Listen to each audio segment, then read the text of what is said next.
Hello, everyone. My name is Della Luna, and I've studied with Sabrina Monarch and Kepacha. I'm here today going to talk to you about the Sabian Symbols, the first degree of Aquarius, and the eighth wave. I do a type of astrology where I use culturally diverse archetypes and inclusive historical analysis, and I hope to bring something exciting to you today. So I'm here reporting to you all from the territory of Huichun, a land that is now called Oakland, California, in the San Francisco Bay Area. So this is a chart about when I first got the download that I would be giving this talk, and I kind of knew that this would be my message, but I didn't know how important it would be at the time. And even I've had so many things come up where I thought, man, maybe I don't have to do it. But because of what's going on in the world, I've just been every day, it just seems more and more important to speak this truth. So the Sabian symbols are pictorial images that are meant to convey a meaning, written in words. So the words describe like a very simple image, and then that image can be used to gather information about an event, in this case, an astrological event. So it was in August 2018 when Black Moon, Lilith, and Mars conjuncted first at the 0 degree, the first degree of Aquarius. And I remember astrologers talking about this as like showing us what was to come for the new world, the new age of Aquarius. I, like so many, was very excited, and I looked up the Sabian symbol for this degree. And it was a time when Chiron was in Aries, and we were talking about the healing of the masculine and the rise of the feminine. And it was a special moment when Mars had already surpassed this degree in the zodiac, but then went retrograde and came all the way back to meet Black Moon Lilith, the sign of the feminine, a symbol of the feminine at that degree. And this time we were seeing the emergence of the Me Too women movement and women starting to speak up about the injustice that has been committed and standardized in everyday activities, including work life and business agreements, engagements. The collective discussion around power dynamics and sexuality was just starting to emerge at this time. So while we were looking at this for now, in the everyday modern sense, we were also looking forward to the grand conjunction, the Jupiter-Saturn conjunction of 2020. And I have that here. So this will be December 20th of 2020. And this is after Saturn, Pluto, and the south node of the moon have danced together for the entire year in Capricorn.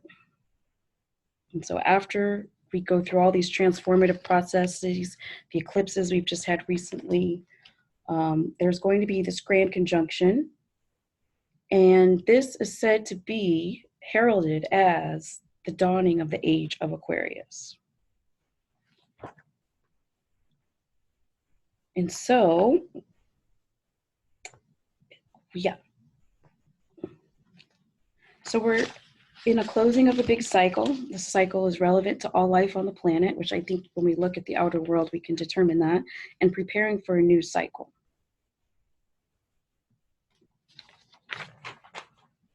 So an astrology is a system of language and storytelling and mythology, and it defines how our worldview is constructed. So these standards have been weapons of colonialization. So by deconstructing and examining and recalibrating and realigning, we can create a new pathway of our culture.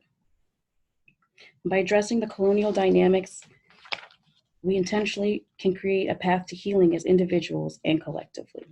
And that is my hopes here. So the Sabian symbols were made an astrological text in 1973 by Dane Rudhyar, and I will get into him, talking about him a little bit later in the actual symbols, but I wanted to stay focused on this first degree. And like I said, the Sabian symbols are pictorial images. So when you look up this degree in the Sabian symbols book, these are the words that are written in the book. So the astrological image, the symbol is an old Adobe mission in California. And the keynote goes on to say, the power inherent in all great human works to endure far beyond the worker's lifespans, that the works and the spirit of the Spanish priests who directed the building of the California missions have had a lasting influence on the development of these lands. These remain as a monument to the men who were able to make their mark upon this alien environment.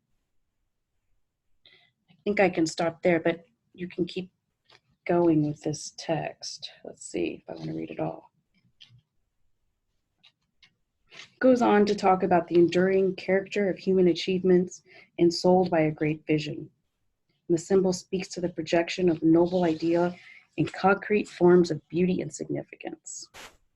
The radiation of a civilizing power into an institution offering to primitive men the opportunity to reach a higher, more organized, productive level of activity.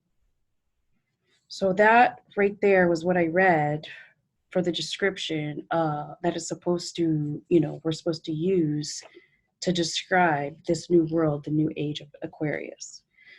Some refer to it as the end of patriarchy.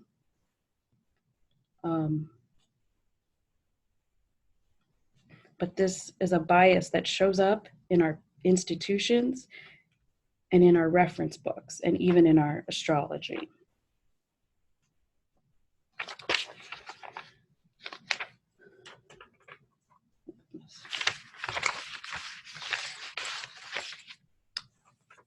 So you can imagine, I guess I was a little disheartened to hear that this had happened in the astrological community. Not so much that it had happened, but just that this was the reference that we had to envision our new world. And I had thought that there would be maybe a bit of an uproar and that we would toss the book out or, move on, but not much came out of the discussion. So this is when I decided that I would have to step up and speak to this. So I wanted to talk about this Jupiter square Neptune, which we have Jupiter in its home sign, Neptune as well, and Pisces in its home sign for all of 2019, and talk about in terms of a grand illusion or a grand bypass that's happening. And I think this image of this cable being made is the perfect example, like the illusion of unity and symbolized by on the right-hand side here. When we look at history, for example, we might see a singular thread, but the reality is that it's many threads woven together and how they all come together as one. But the cable cannot be made without the individual threads coming together. And so my work is to honor the single threads, the individual threads, in creating the single cord of history that we use to talk about this event. So here in my naivete, this shows, I thought I could just take the words of the text from the Sabian symbol, and I thought I would make a meme, and I thought I could just cross out specific words and kind of write on it and make a meme, one of those "there, I fixed it" memes. But as soon as I set out on that journey, I saw very quickly that most of it needed to be erased, given the way the power dynamics and the way that the Spanish priests were glorified and the actions of the colonizers, and how the indigenous peoples were completely left out of the picture. What was mostly glorified was the actual structure of the buildings. So this was the beginning where I started out, and I quickly realized that I wouldn't be able just to edit the text and switch out one word for another to make it make sense for our age of Aquarius. I had to really go deeper and look at what the California missions represented today. And now I live in California, and I imagine that a lot of people are kind of unfamiliar with the way they are now. But today, the California missions, they sit empty, just pristinely kept in waits that a tourist will visit. So rather than being monuments of progress, they actually are homage to the capitalist neoliberal system we have today. Okay, let me see. So I wanted to just show, this is an interactive map, and it just shows each land treaty, over 200 land treaties that were not dishonored in the taking of the indigenous lands. And it shows from 1776 to 1887. And I want to encourage you all to go to the map. It's an interactive map. You can actually pause it, click on it, and change the way the map looks, and actually look at the source maps from the era and see how this land became the United States of America. And if you watch this closely, you'll see that all of California went in one fell swoop. It happened very quickly. There's a link down below so you can go to this yourself. But just here, I just took some snapshots of it. The blue is showing the native tribal lands, and the top is 1810. And then by 1862, you're seeing the blue lands again as the Native American lands, and you're starting to see the emergence of the red, which is the Native American reservations. And so then 1869, by then, most of the Native American lands had been taken from them. And by 1888, you see all Native American lands had been removed and had been placed in the hands of the United States government.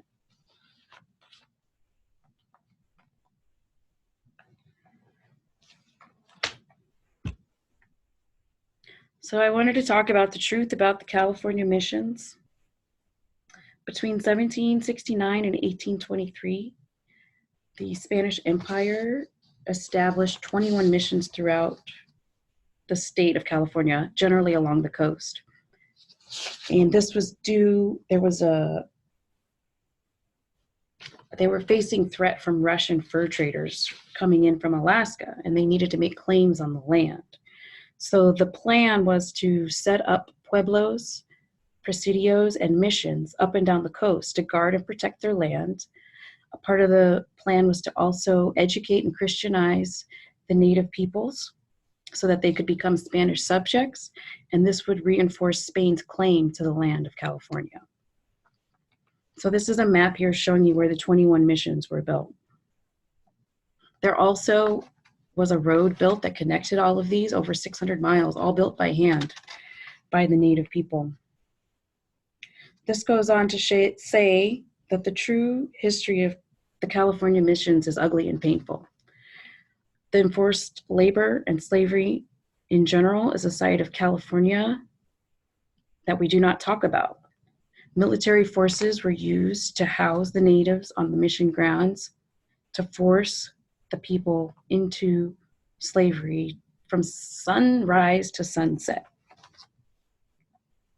There was also an overseer. This is an actual picture from a tour that I went on the missions. And some of the structures have survived, and some made of wood have not survived. So here we're seeing a sign of the house that describes the mayordomo, where he was the overseer of the mission, who was in charge of the work and supervised the Indians, as you could see, their performance of their duties. But you'll notice in these signs, they don't actually talk about, they don't mention that the natives were enslaved or forced into these.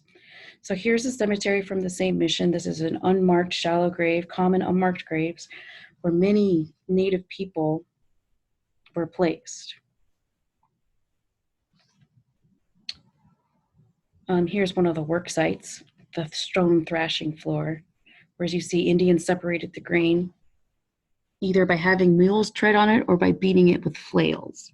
But they, at no point in the missions do they acknowledge that this was all done by force.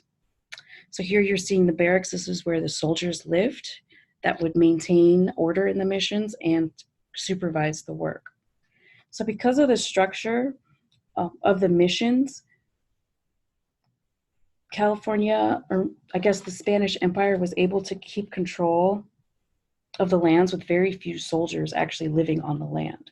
So at this time, California, spanned thousands of miles, and only a few hundred soldiers lived here in California, and they were able to maintain the expansive lands. These initially started out as agricultural projects, but they then branched out into being ranches. And the land, like I said, it's hard to imagine, but these were expansive pieces of property.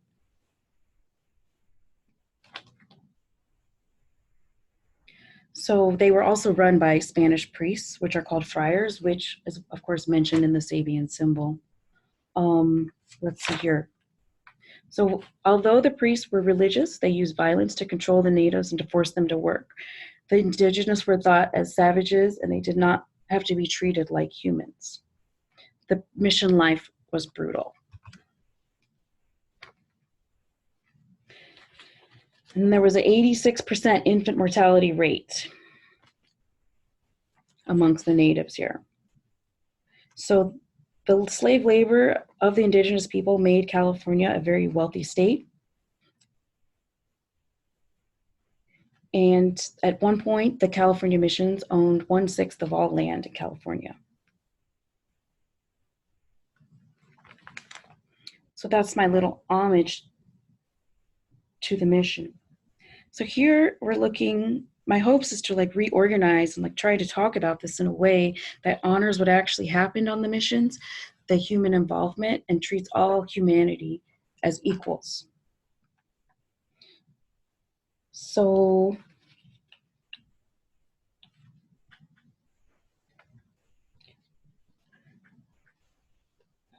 I'm seeking to challenge the relationship with history and the dominant culture.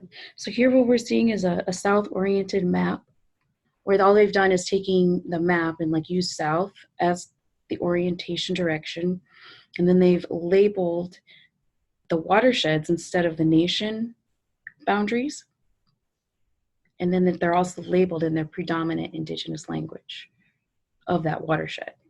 So you could see just how taking a slight change of perspective can make a story we thought we knew unrecognizable in a good way.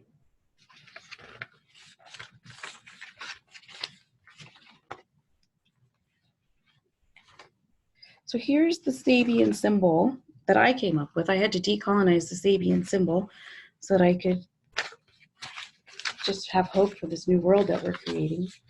And I'll just read the words. I took the words from Winona LaDuke and John Cornhollow, two famous Native American speakers and presenters. So here's what we came up with. The California Adobe Mission, once considered a symbol of civility and progress, now only holds memories of blood, cruelty, and destruction, sits abandoned. Many have been killed, and now many more rise to stand with their brothers and sisters, declaring that it is time to stop. Humankind has heard the weeping of the earth as she begs for her life.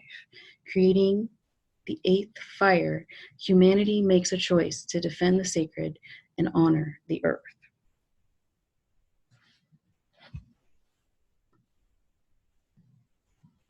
So,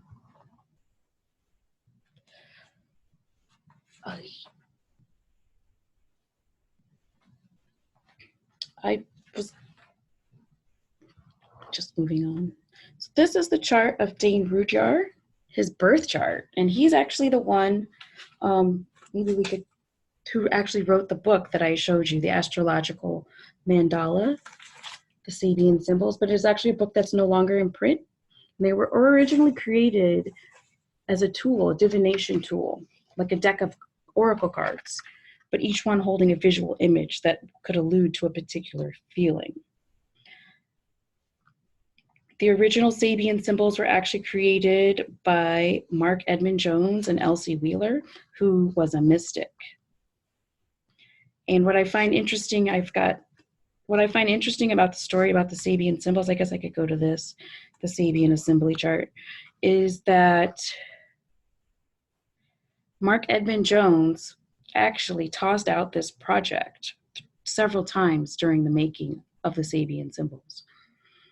And it actually took 3 decades for them to be completed. And the reason why he tossed it out is because he sensed that he was putting his own Anglo-Saxon value systems and morality, that he was imposing his upbringing on his creation, which he had intended to be neutral. So he literally stopped all work and tossed out the whole project and started it over several times. It wasn't until 1973, more than 3 decades later, when Dane Rudhyar picked up the information. I'm not sure if it was a book then or a deck of cards, but he picked it up and he wanted to make it more applicable to astrologers, and he wrote the book. And he's actually said to be the one who popularized the Sabian symbols. So I haven't gone through all of the Sabian symbols book. The book is no longer in print. I have looked at it, and I can say there are more than a handful of visual symbols that use war, battles, vocabulary like military strategy, language. For example, like using like a flag waver, declaring land ownership by means of a flag, that comes up several times in the entire Sabian symbols. And I'm not sure, if that was included given Mark Edmund Jones' intention in the beginning, and I'm not sure if that came from him or if it came from Rudhyar's interpretation of it. But at some point, this military battle, cultural domination stories got written into these Sabian symbols. So storytellers are builders of our world and the written word, and our story impacts what viewers have access to and how we see our world. So continuing to use this text as a reference with these expressed power dynamics perpetuates cultural erasure and reinforces the genocide. So I put this chart here, the Sabian assembly. In this chart, this is of Dane Rudhyar's birth chart, in an attempt to use the Pluto paradigm of evolutionary astrology to help us understand how to move forward in this process. So how we can be looking at these symbols and change the conversation, so that we're able to mark these as a place that we've been in our past, but no longer using them as the trailhead to move forward. And I'd like to then apply this same methodology to the actual astrology and reference books that we have created. And so here, looking at Dane Rudhyar's chart, you see he's got Mars in conjunct Pluto in a new phase. And for him, looks like in his 6th house. I got this data from another astrologer. In his 6th house, and I could see how he would be creating new works for the astrological community. I see how that would be very important to him. And he was a very prolific writer. If you look him up, you could see he may have written easily 20 books on astrology. And he actually had a huge impact on evolutionary astrology. He was one of the first to study the lunar nodes and the planetary nodes as well. And I have heard others that have, done specific research just on the life of Dane Rudhyar, and it is said that his awareness, he evolved as he aged, as we all do. So that his works, from later in his life, have more sensitivities and cultural awareness than his early works. So what I'm also noticing here, though, that he also has Neptune there. And I know Neptune can represent like a dissolving, and maybe a blurring, and I could see, given this configuration, I'm interpreting that Dane Rudhyar would understand that as times change and as we evolve as a species, that the text that we have from the past would no longer be the perfect framework to discuss our future. So that's kind of how I'm interpreting his Mars, Pluto, Neptune conjunction.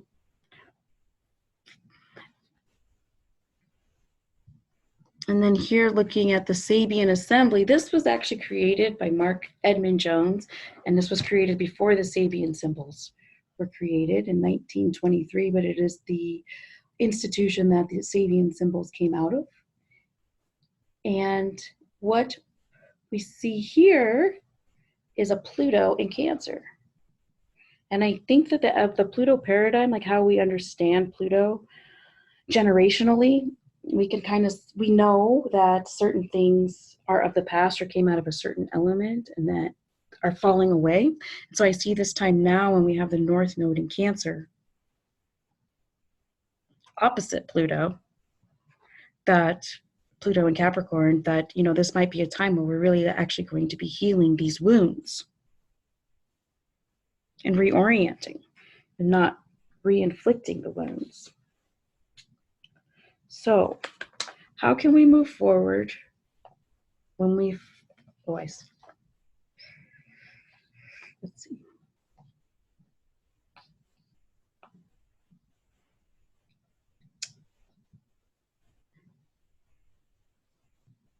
So how can we signal this new era and actually evolve ourselves in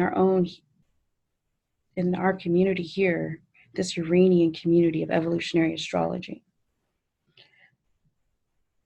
How can we engage in a process of ripening and prepare for the dawning for the age of Aquarius and no longer exclude, minimize indigenous cultures and the impact they had on the earth? It has been proven that indigenous land management are found to harbor more biodiversity than our modern society's protected areas do and conservation strategies. The modern dominant culture, we rely on establishing protected areas to conserve critical habitat for biodiversity, but it has been found that this actually protects species less than the indigenous management of lands. And as we hurtle towards the age of Aquarius, this new time, we are collectively looking forward and ripening for this new age. And I encourage us to ripen actively, to engage in it. It will not come from just sitting back and not being involved in what's happening in the larger world. We do know that the patriarchy is falling, and what it will actually take is for us, all of us here listening on the call, to engage in dismantling it. I bring it up to propose the question that what do we do when we find the relics of the patriarchy written in our astrological books and references? How can we look forward? And I believe that evolutionary astrologers being into transformation, part of the ideology, and understanding the discomfort that comes naturally as a process of evolution, both on a personal level and on a collective level.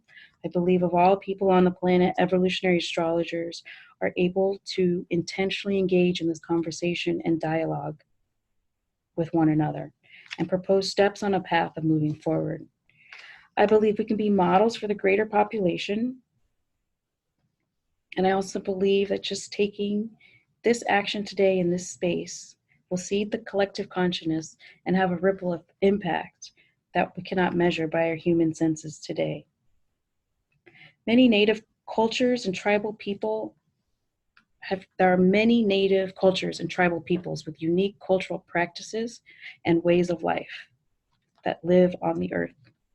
It is a disservice to them to use a generic term such as Native American or to refer to all the unique tribal peoples and to collapse them all into one identity.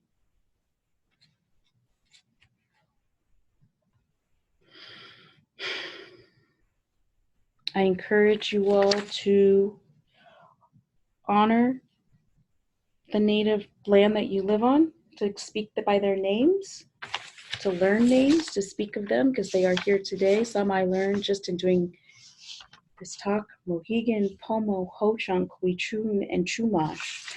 The map I showed you earlier where I'm from, in Huichun, just the small city I live in had over 20 native, indigenous, separate people and tribes.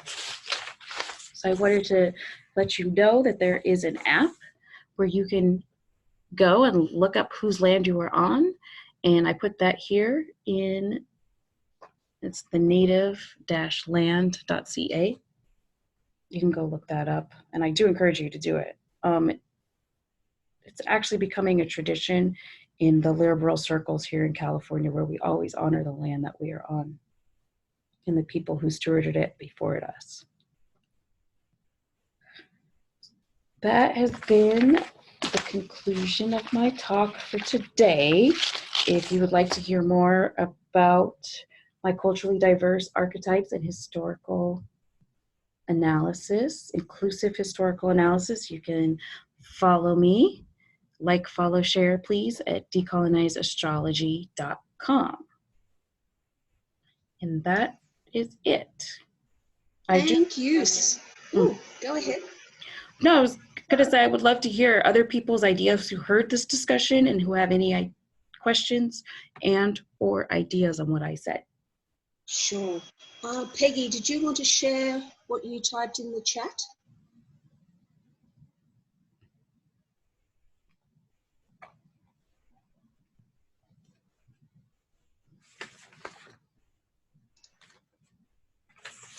Oops.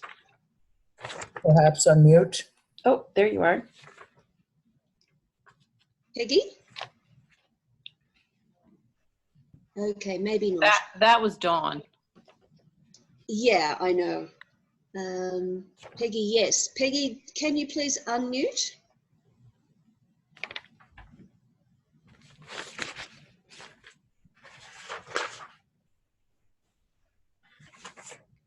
Here she is. Great. Oh, good.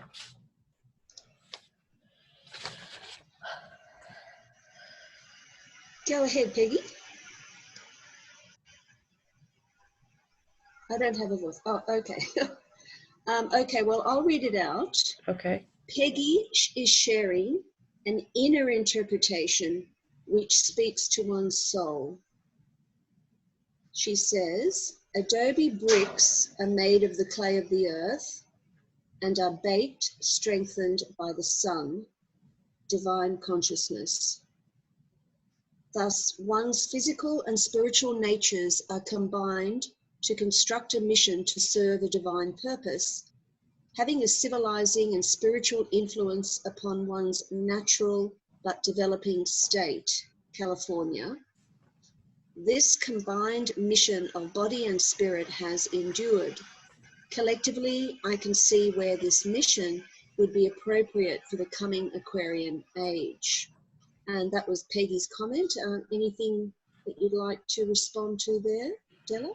Yes. Well, I could say that the California missions is mandatory part of the 4th grade curriculum here in California, which means it's mandatory for every 4th grade student to do certain activities and to also visit the missions. But there also is a huge critique of the curriculum because, like what you saw at the now modern museums and the signage that you saw, where the actual lives and impact made by the indigenous people is not mentioned at all. And I think, while I do understand where you're coming from, making that statement, I can say that it is a bigger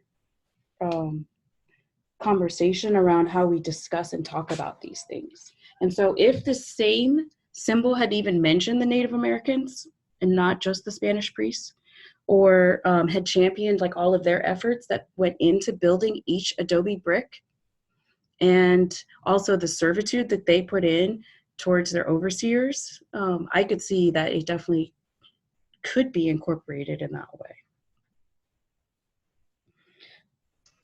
Okay, and Peggy has responded in the chat. She says, I don't take the California mission literally. I see it as a symbol of one's inner self. which I think is interesting and fascinating. But one of the critiques of all learning around the mission is that they focus on, manifest destiny and a divine mission rather than an accurate history lesson. And most of the information is comprised by the dominant culture and focuses on the building structures themselves rather than the actual experience of life on the missions.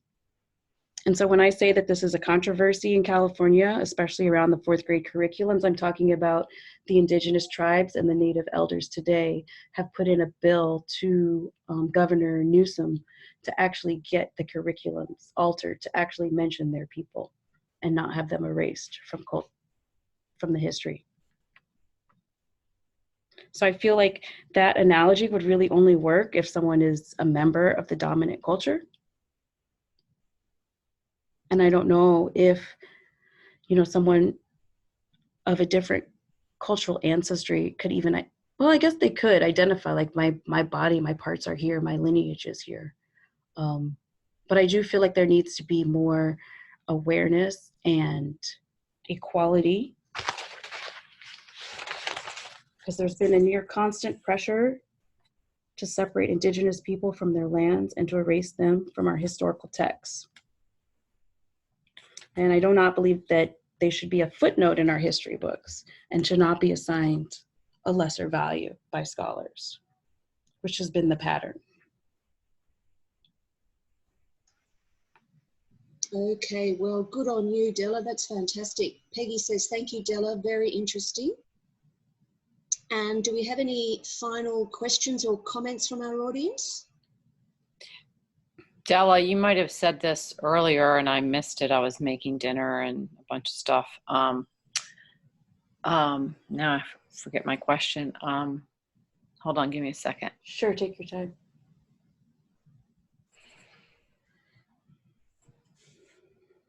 Well, I guess I'll just make a comment because my question is not really coming back. I mean, it has to do with what you just talked about getting their presence out of history books and all of that. And I mean, I'm quite a bit older than you, but I walked out of 10th grade history and said, screw this. I'm not going to sit here and listen to this because it didn't honor anything. And I was like I'm an old Native American soul, so just really, really enraged about it, and never went back to class actually. But so are these different groups that you were talking about, especially in California, they're doing something to stop that process from happening? They are in the process of, and there's many things happening in California. There's one group, the Amamudson tribe, which did live in the Bay Area, and they have gotten a land trust and gotten some land that they are now using to reactivate their indigenous land stewardship practices, and it's truly fascinating. So the Amamudson, they used fire to control the landscape, and if you can go back and read the historical text from the Spanish when they were first coming here, that they sent letters back to Spain to prepare the follow-up missions and voyages. So in the historical documents they sent back, they told the coming soldiers to bring their own firewood up to Northern California because there was no firewood to be found. And so they actually carried firewood north. And now today, when we look in California, we see an overrun of coniferous trees, which are the ones that spread fire really quickly. And so what the Amamudson people, they actually used fire to control the landscape. And so when they would burn the fire or place the fire, they knew exactly what would happen 1 year later. They knew which seeds would sprout. They knew which grasses would come that first year and which animals would be eating those grasses. They knew in 3 years that there would be taller, like more wheat grasses, and they knew that they could come harvest more crops from that area.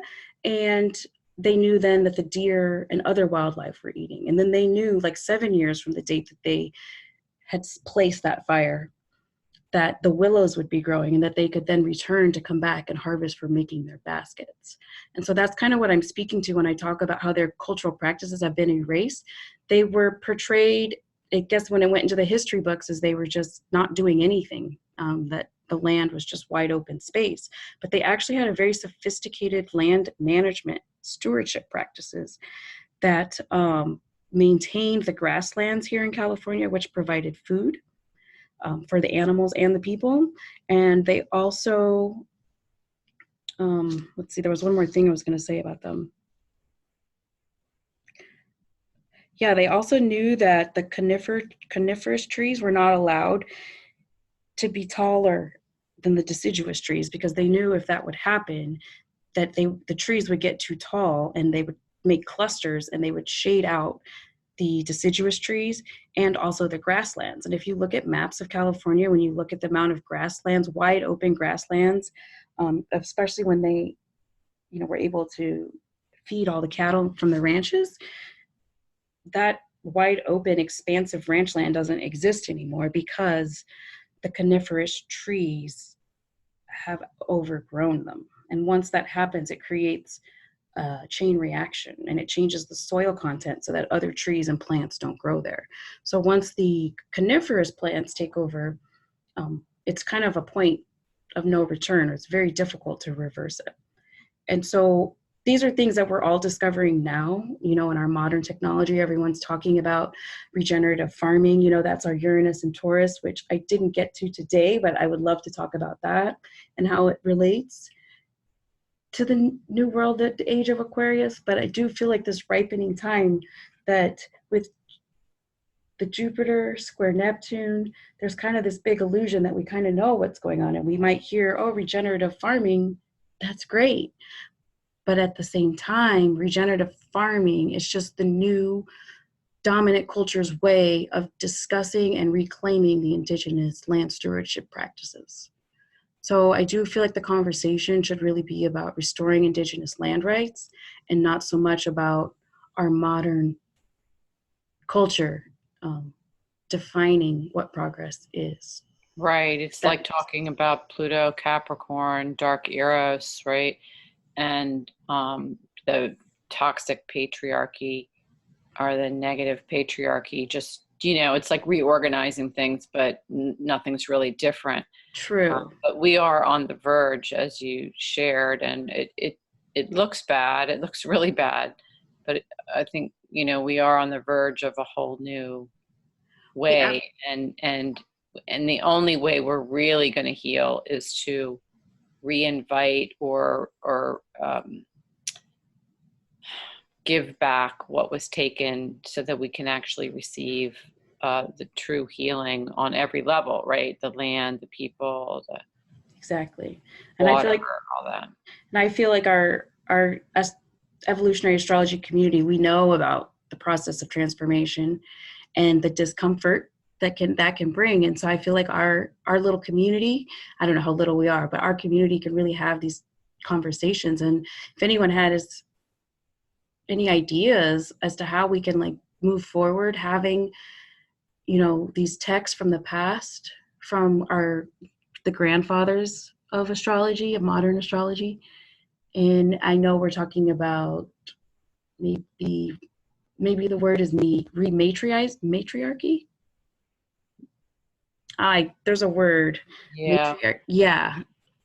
How can we hold on to this as a place where we've been, but also move forward without recreating these same dynamics in our spaces? Yeah.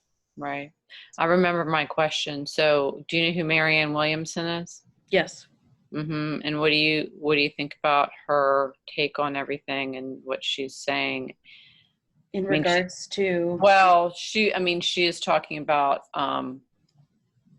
reparations for the African Americans, but she's also talking with a lot of indigenous Native American peoples here. Anyway, it's worth checking out. She's totally. I've heard her. I know that she does speak to it, and I think it's good that she's drawing attention to these issues. But I do know, specifically when it comes to reparations for African Americans, that her numbers are way off. And so she came up with a much smaller number in terms of what the reparations amount would be. And when we talk about Marianne Williamson and reparations, she really doesn't have to reinvent the wheel. There's been scholars that have already done the work for her. So I don't understand how she could come up with a number that actually was so low. So I think she's kind of using the reparations buzzword without really backing it up with the actual data. Interesting. But she's using it enough to like draw attention and to gain support for herself. That I will say. And I think it's right. I don't know that it's just about, maybe. I mean, it's hard to trust people, right? Especially politicians. Yeah. But if her numbers were spot on and matched what all the experts said, I would really support her. But since they don't, I'm very. It'd be interesting to ask her, though. You could ask them directly. You know. Yeah. Why are these numbers this way? Exactly. Yeah, and it's actually pretty famous. Ta-Nehisi Coates, he put out a really good study on the reparations. So the numbers are out there and readily available for Marianne Williamson. I hope she looks them up. Interesting. Okay, thank you. Okay, Della, well, that brings us to the end of your meeting. Thank you so much for making so many really good points. And it's certainly great food for thought at this time. So would you all please unmute and thank Della Luna? Thank you. Thanks, everyone. Thank you. Okay, we'll catch you next time, Della. Thank you. Bye for now. Bye.